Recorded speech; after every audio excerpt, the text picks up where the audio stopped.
The crisp London morning air carried the weight of diplomatic importance as the American delegation stepped out of their black vehicles in front of Buckingham Palace. J.D. Vance, the Vice President of the United States, adjusted his tie and straightened his shoulders as he prepared for what should have been a routine ceremonial meeting with British royalty. The red carpet stretched before them, flanked by the iconic Queen's Guard in their scarlet tunics and towering bearskin hats. As the delegation approached the palace entrance, photographers clicked away, capturing what they assumed would be standard diplomatic photographs. The protocol was simple and well-rehearsed: greetings, handshakes, and formal presentations. Nothing could have prepared anyone for what was about to unfold in the next few minutes. Captain James Morrison stood at attention, his polished boots gleaming in the morning sun. At 32, he was one of the youngest captains in the Queen's Guard. Having earned his position through exceptional service and unwavering dedication, his family had served the crown for 3 generations, and he carried that legacy with pride in every step he took. The morning had started like any other ceremonial day. Morrison had risen at dawn, polished his uniform to perfection, and reviewed the day's protocols with his men. The American Vice President's visit was scheduled to be straightforward: a brief ceremony, formal greetings, and a tour of selected palace areas. Morrison had participated in dozens of such events, meeting presidents, prime ministers, and dignitaries from around the world. But as he watched the American delegation approach, something felt different. There was tension in the air that went beyond the usual diplomatic formalities. Morrison had heard whispers among the palace staff about recent political developments in America, discussions about policies and statements that had created ripples across the Atlantic. However, as a member of the Queen's Guard, he maintained strict political neutrality and focused solely on his ceremonial duties. The protocol officer, a stern woman named Margaret Wells, who had orchestrated royal ceremonies for over 20 years, approached Morrison with her clipboard. She quickly reviewed the sequence of events. The vice president would be greeted by palace officials. There would be a brief inspection of the guard, followed by handshakes with the senior officers, including Morrison himself. Morrison nodded curtly, his expression hidden beneath the shadow of his bearskin hat. He had shaken hands with countless world leaders, always maintaining the same professional demeanor regardless of his personal opinions about their politics or policies. Today should be no different, or so he thought, as J.D. Vance moved closer, flanked by his security detail and diplomatic advisors. Morrison noticed something that made his stomach tighten. Among the vice president's entourage was a man Morrison recognized, not from political news, but from a much more personal and painful chapter of his life. The recognition hit him like a physical blow, bringing back memories he had worked hard to suppress. The man walking 3 steps behind Vance was David Richardson, now apparently serving as a senior advisor to the vice president, but Morrison knew him by a different name and from a different time when Richardson had been Captain David Richardson of the British Army. Serving alongside Morrison in Afghanistan 7 years earlier, the memories flooded back with crushing clarity. Richardson had been Morrison's commanding officer during a particularly difficult deployment in Helmand Province. What the military record showed was a decorated officer who had completed his tour with honor. What they didn't show was the truth about what had happened during a night patrol that had gone terribly wrong, resulting in the deaths of 3 Afghan civilians, including a young girl. Morrison's hands began to tremble slightly, though his outward appearance remained stone still. He remembered that night as if it were yesterday, the confusion, fear, and Richardson's decision that had haunted Morrison ever since. Richardson had ordered the patrol to fire on what he claimed was a suspected insurgent position. But Morrison had seen something different through his night vision scope. He had seen a father trying to protect his children, a mother clutching an infant. When Morrison had tried to voice his concerns, Richardson had silenced him with threats about military discipline and career consequences. The official report had classified the incident as justified engagement with hostile forces, but Morrison knew the truth. He had carried that burden for 7 years, and it had ultimately influenced his decision to leave the army and join the Queen's Guard. Seeking a role where he could serve with honor without the moral compromises he felt he had been forced to make in combat now. As he stood at attention, watching Richardson approach alongside the American vice president, Morrison felt a rage he had never experienced before. The man who had covered up the killing of innocent civilians was now walking the halls of power, advising one of the most powerful people in the world. The inspection of the guard proceeded according to protocol. Vice President Vance walked slowly down the line of soldiers, each standing at perfect attention as he passed. The cameras captured every moment, with royal photographers positioning themselves for the best angles of this diplomatic ceremony. Palace officials provided commentary about the history and traditions of the Queen's Guard, their voices carrying the practiced tone of countless such presentations. Morrison watched through his peripheral vision as Vance approached his position. The vice president appeared engaged and respectful, asking appropriate questions about the uniforms and the guard's duties. Behind him, Richardson maintained a professional demeanor, occasionally leaning in to whisper what appeared to be relevant information about protocol or scheduling to any observer. Richardson looked exactly like what he was supposed to be, a trusted advisor helping facilitate smooth diplomatic relations between two allied nations. His expensive suit was perfectly tailored, his manner confident and polished. 7 years had treated him well, Morrison noted with bitter irony. While Morrison had struggled with nightmares and guilt, Richardson had apparently climbed the ladder of success, transitioning from military service to the highest levels of American political power. As the inspection continued, Morrison found himself studying Richardson's face, looking for any sign that the man remembered their shared history. Did Richardson recognize him? Did he ever think about that night in Afghanistan? Did the faces of those civilians ever haunt his dreams the way they haunted Morrison's? The vice president was now only 3 guards away from Morrison's position.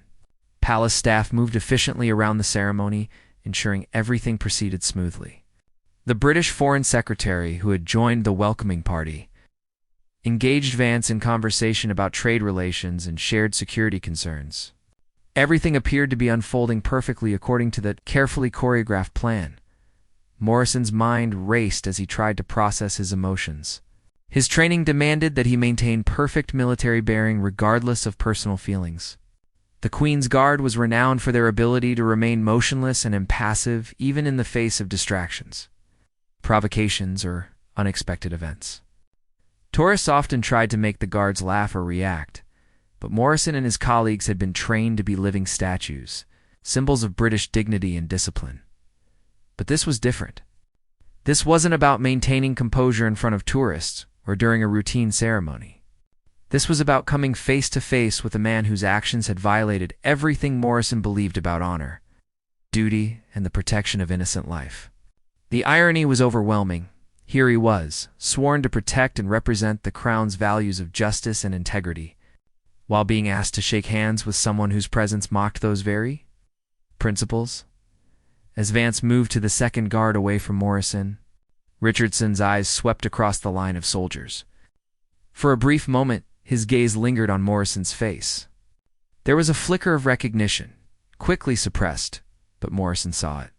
Richardson remembered him.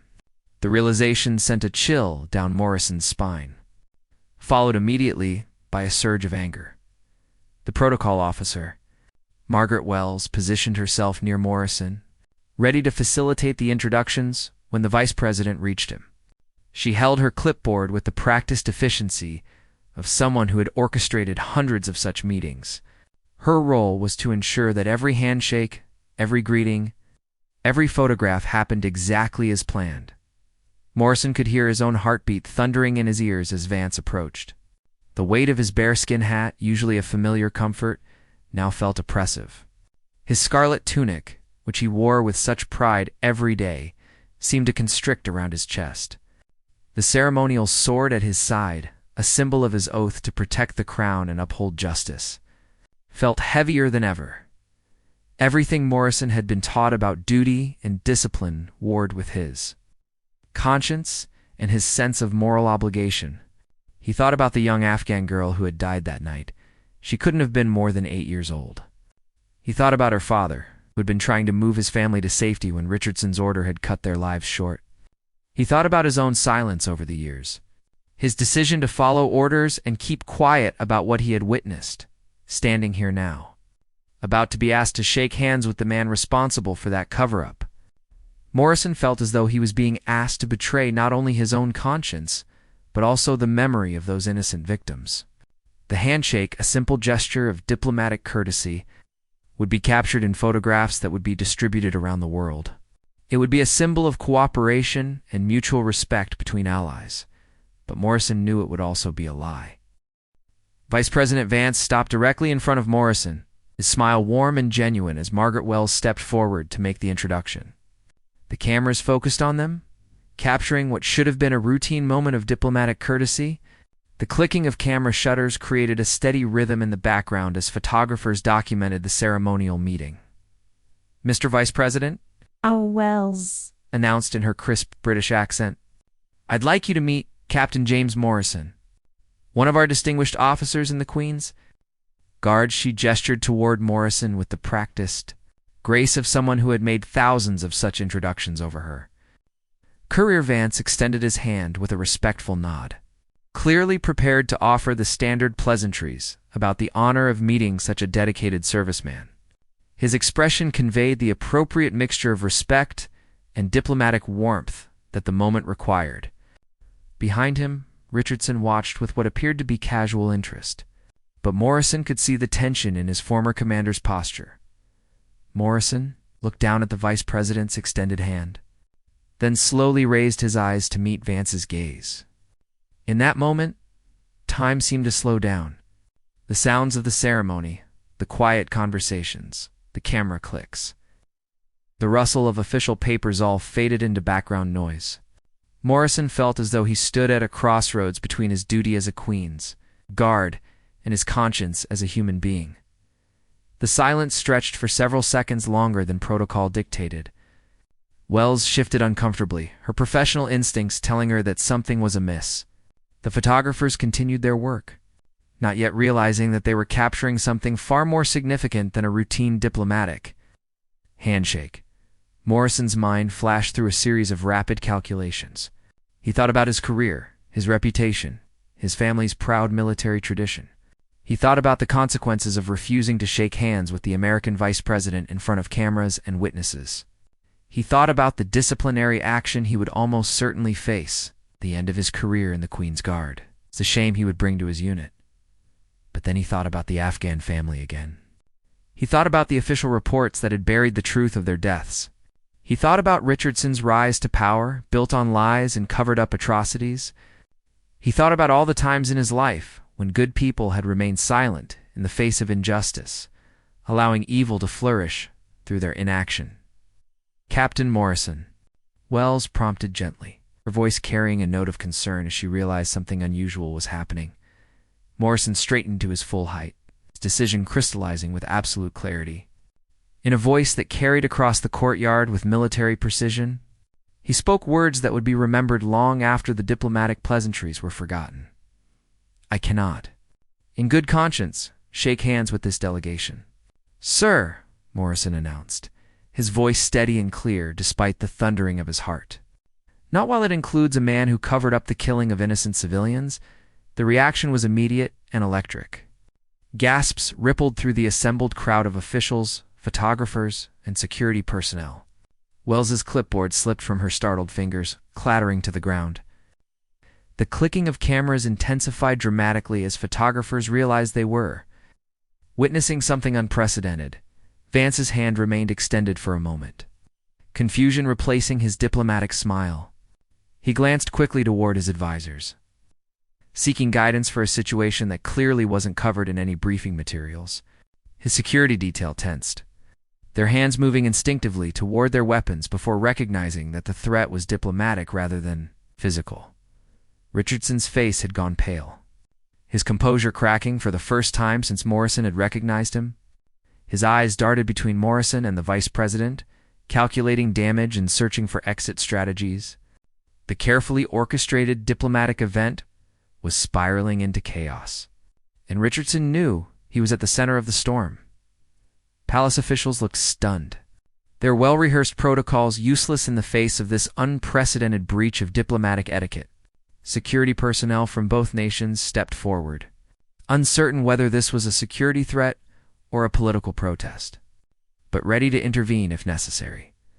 Morrison remained at attention, his posture perfect despite the chaos erupting around him. He had crossed a line from which there could be no return, and he knew it. But for the first time in 7 years, he felt a sense of peace settle over him. The weight of his silence had been lifted, replaced by the clean, honest burden of truth-telling. The British Foreign Secretary hurried forward, his face red with embarrassment and concern about the diplomatic implications of what had just occurred. This was exactly the kind of international incident that could strain relations between allied nations, the kind of moment that would be analyzed and discussed in diplomatic circles for years to come. But Morrison wasn't thinking about diplomatic relations or international politics. He was thinking about a young Afghan girl who would never grow up, and about the fact that her death would no longer be a secret buried in classified military files. He was thinking about the power of one person's refusal to participate in a lie, even when that refusal came at enormous personal cost. The immediate aftermath of Morrison's declaration created a diplomatic crisis that nobody present was prepared to handle. Security personnel from both nations moved closer, their training kicking in as they assessed whether this was a security threat or a political demonstration. The photographers, initially stunned into silence, began snapping pictures with renewed intensity. Understanding that they were witnessing a historic moment, Richardson stepped forward, his diplomatic instincts overriding his personal shock. "Mr. Vice President," he said in a voice that carried only the slightest tremor, "I believe there may be some confusion here. Perhaps we should continue with the ceremony and address any concerns through proper channels later." But Morrison wasn't finished.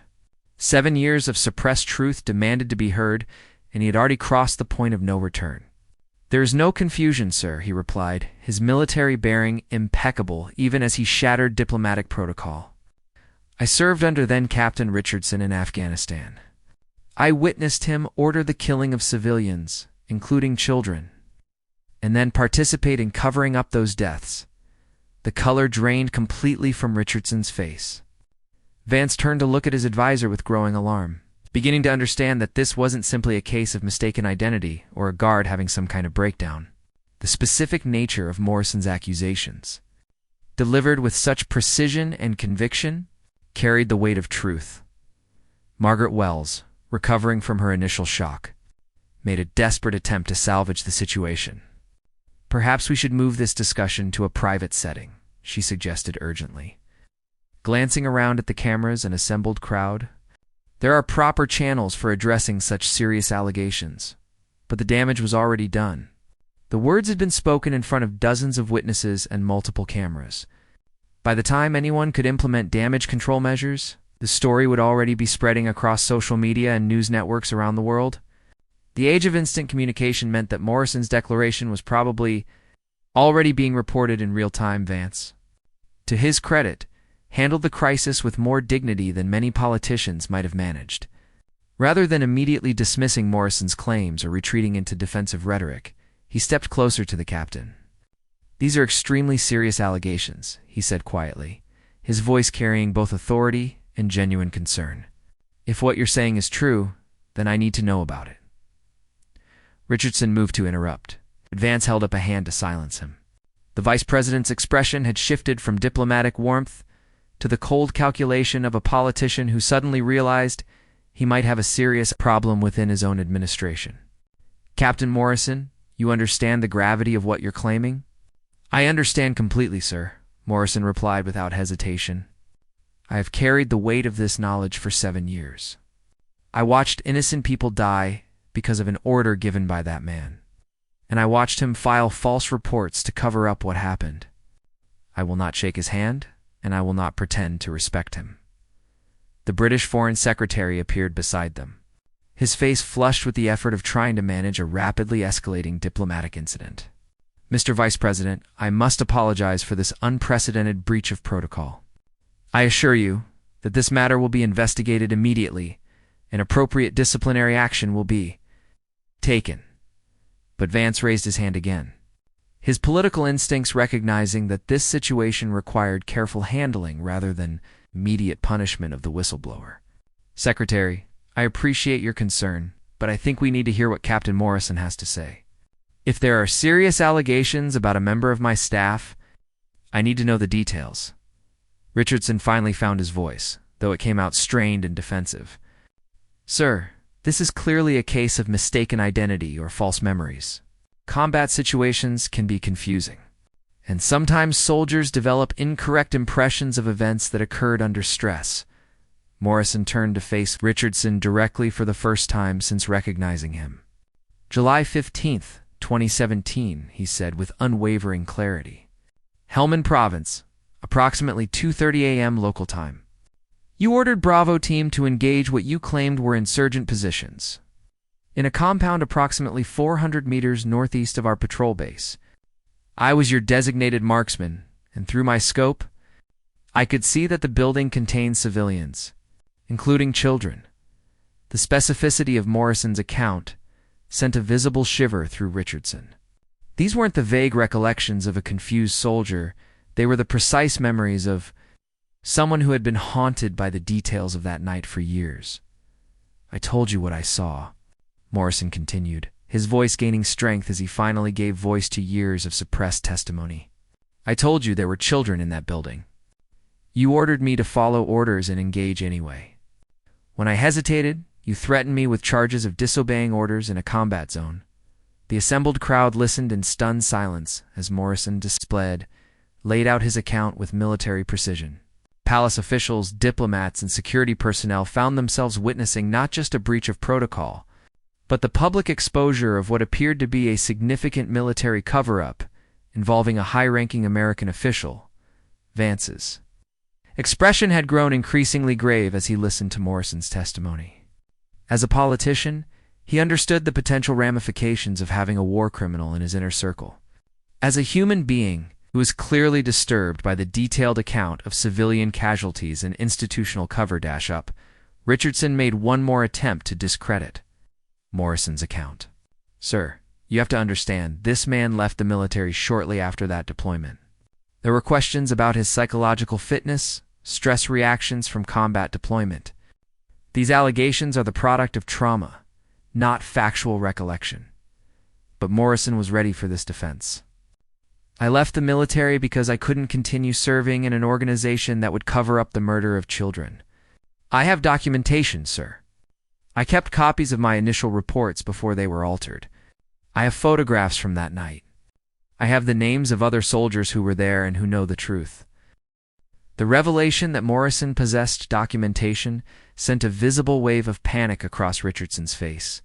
What had seemed like a manageable crisis, one man's word against another's, suddenly became something far more dangerous.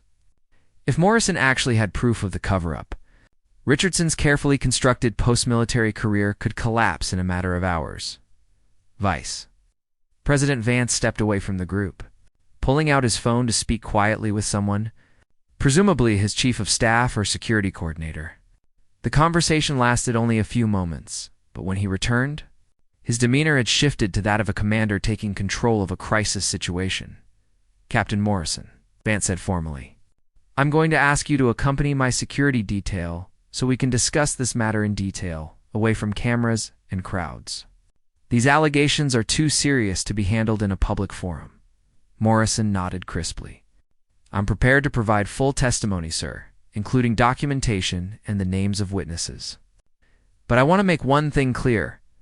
I'm not making these accusations lightly. I've carried this burden for 7 years because I believed in the chain of command and military discipline. But I will not shake hands with a war criminal. Not even for diplomatic purposes.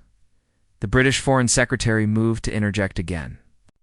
Clearly concerned about the diplomatic implications of a member of the Queen's Guard making such serious accusations against a high-ranking American official on palace grounds, Mr. Vice President, perhaps this matter should be handled through official diplomatic channels rather than Secretary. Vance interrupted with polite firmness. If there's credible evidence that a member of my administration was involved in war crimes, that takes precedence over diplomatic protocol. I appreciate your concern for proper procedure. But this situation requires immediate attention. Richardson made one final attempt to control the narrative. "Sir, I strongly advise against legitimizing these accusations by giving them official consideration. This man is clearly unstable. Entertaining his delusions will only encourage similar false claims from other disgruntled former soldiers." But Vance was no longer listening to Richardson's protests. The vice president had decades of political experience, and he could recognize when someone was telling the truth under pressure versus when they were desperately trying to deflect accusations. Morrison's calm, detailed account contrasted sharply with Richardson's increasingly frantic denials. Margaret Wells, the protocol officer, finally found her voice again. "Mr. Vice President, whatever the outcome of this situation, I must inform you that there will need to be an official investigation by Palace Security regarding this breach of ceremonial protocol. Captain Morrison will face disciplinary procedures regardless of the validity of his allegations." Morrison turned to address Wells directly. "Ma'am, I accept full responsibility for my actions and whatever consequences follow. But I took an oath to serve with honor and integrity. Shaking hands with that man would have violated that oath in the most fundamental way as possible." The crowd of photographers and officials continued to document every moment of the unprecedented scene. Palace guards who had served alongside Morrison for years watched in stunned silence as their colleague's career imploded in real time.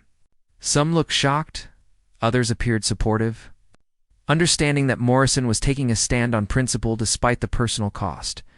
One of Vance's senior advisors, a woman named Patricia Collins, who had been watching the exchange with growing alarm, stepped forward.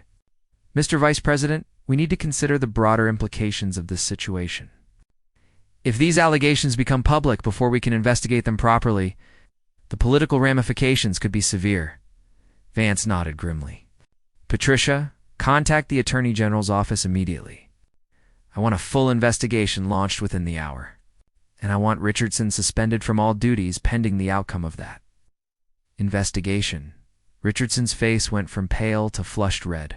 "Sir, you can't seriously be considering destroying my career based on the unsubstantiated claims of a clearly disturbed individual.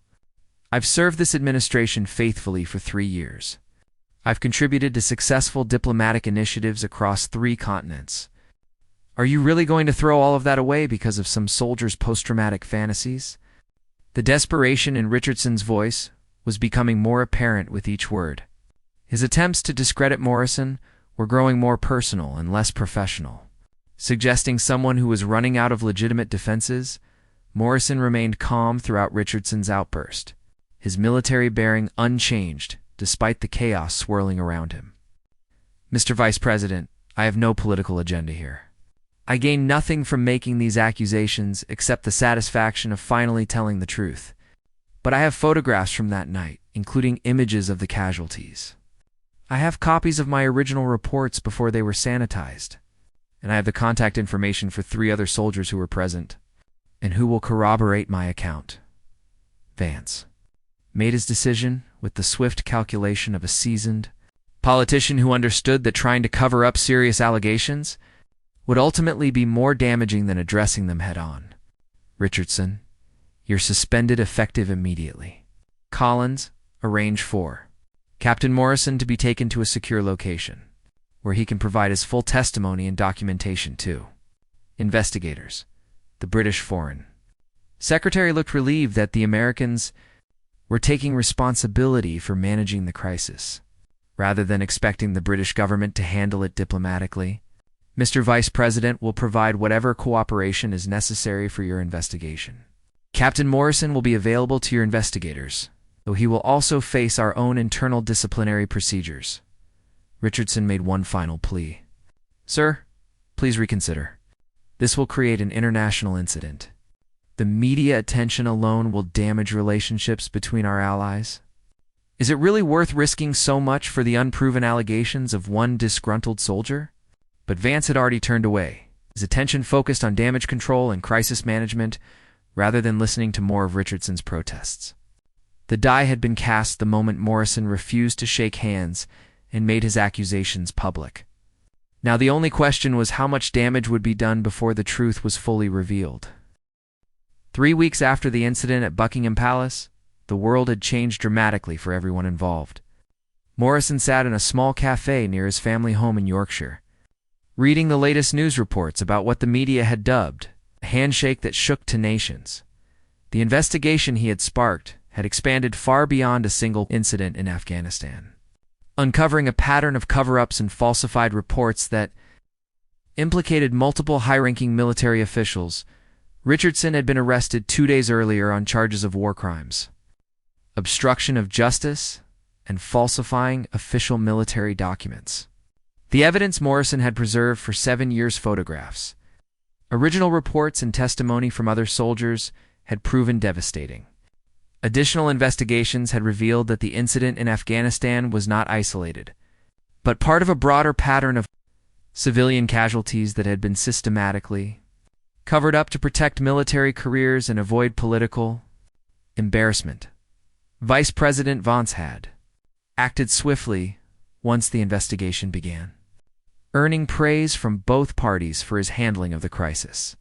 Rather than attempting to protect Richardson or minimize the scandal, he had cooperated fully with investigators and personally apologized to the families of the Afghan civilians who had been killed. His approval ratings had actually increased as a result of his transparent response to the crisis.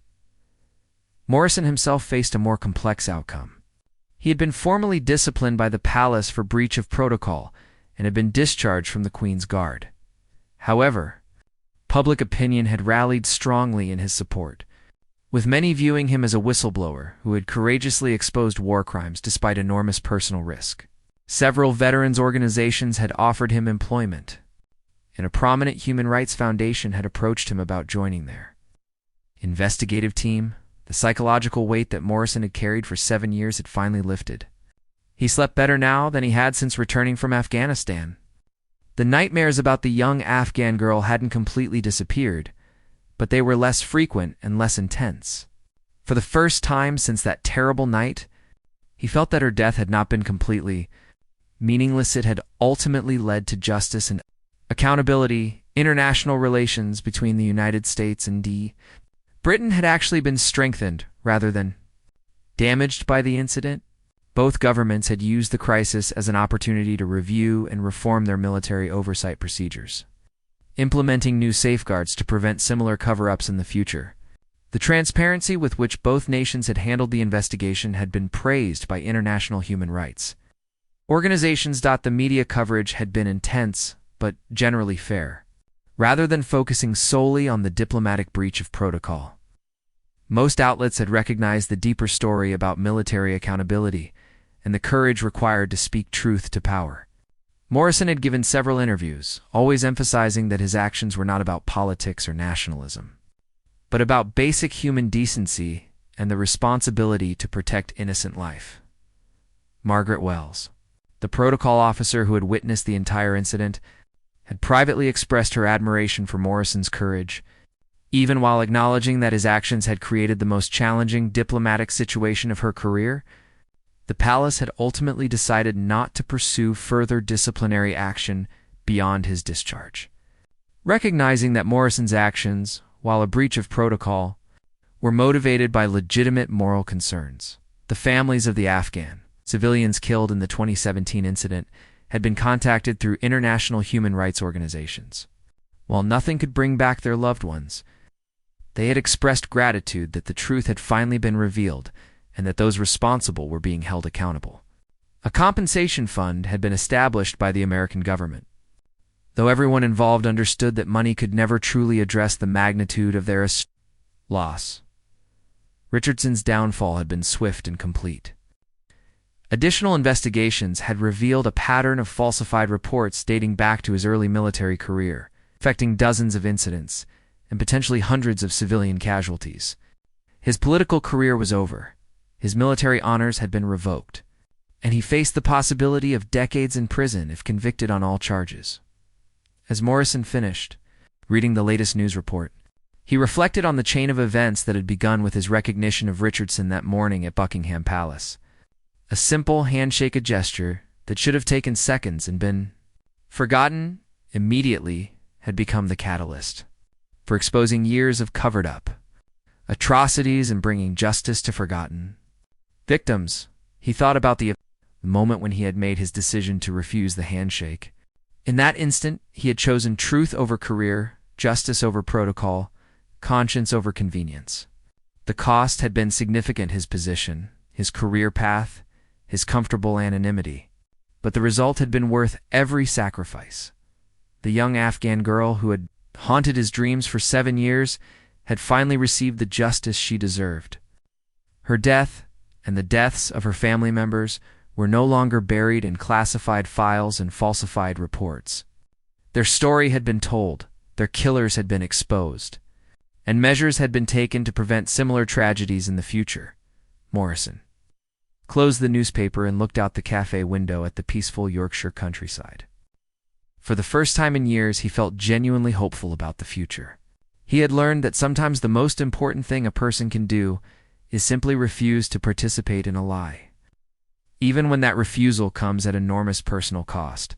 The handshake he had declined to give had ultimately shaken the foundations of institutional cover-ups and reminded the world that individual conscience still had the power to demand accountability.